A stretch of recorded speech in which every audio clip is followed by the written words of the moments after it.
Hi, it's Rabbi Lewis wishing you an early Shabbat shalom. And I want to share with you one of my favorite jokes. You know, every rabbi has a joke they repeat 1,000 times. Well, here's 1,001, okay? This is when I'm talking about basic Judaism and interfaith setting and teaching about mitzvot and the commandments. And I ask, how many commandments do you think we have? They say 10. I say, actually, we have 613. And in that eye-opening moment, I say, you know what that means? That means to be Jewish is 603 harder. But this got me also thinking about my experiences this past week.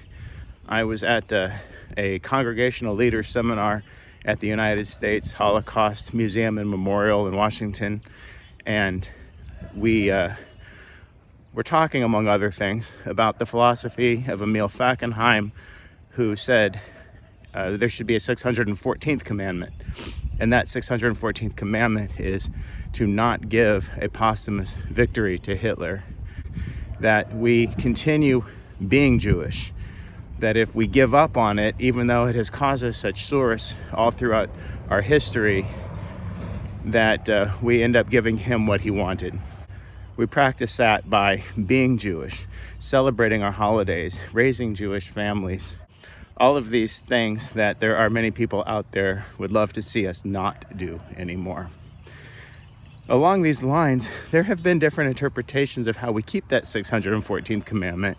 And one of them, I am ashamed to say, and over time has been that intermarriage was considered a way that people might not be keeping the 614th commandment, that somehow it was hurting the Jewish people.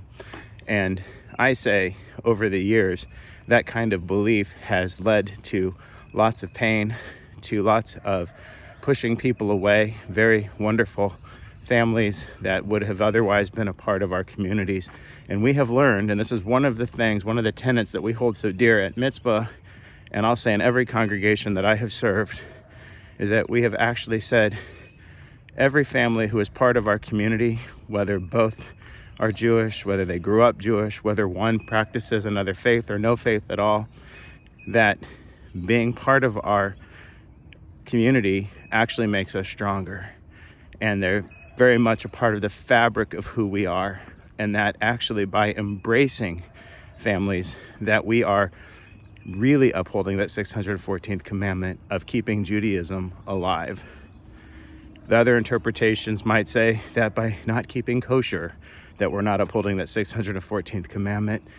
And I say that that's not necessary, that there are so many other ways to express one's Judaism than just through one's mouth and stomach.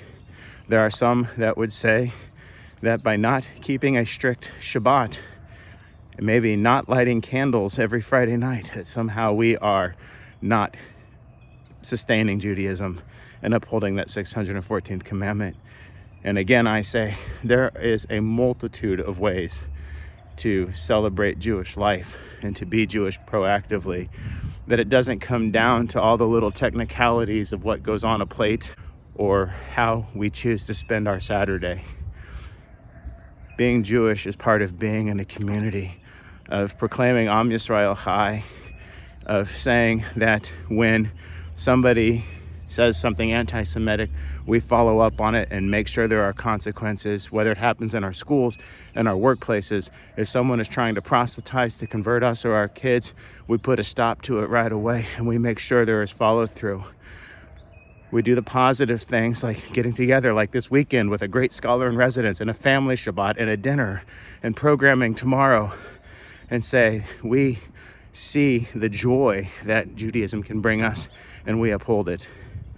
614th commandment is not a negative thing about what we must prevent. It's a positive thing about the opportunities that we have, because we know through our history there are those that wanted to stop us, and we say no. We say no to people stopping us. We say yes to Jewish life. Anyhow, this week's Torah portion, PARASHAT YITRO, gives us the beginning of commandments. It's the first iteration of the 10 commandments, and it's where we began to build and build and build to where we are today. let's keep celebrating Jewish life. I hope to see you all for our great scholar in residence, Rabbi Leah Berkowitz, my dear, dear friend, who is going to delight us with education and stories. And I look forward to seeing you real soon. Shabbat Shalom.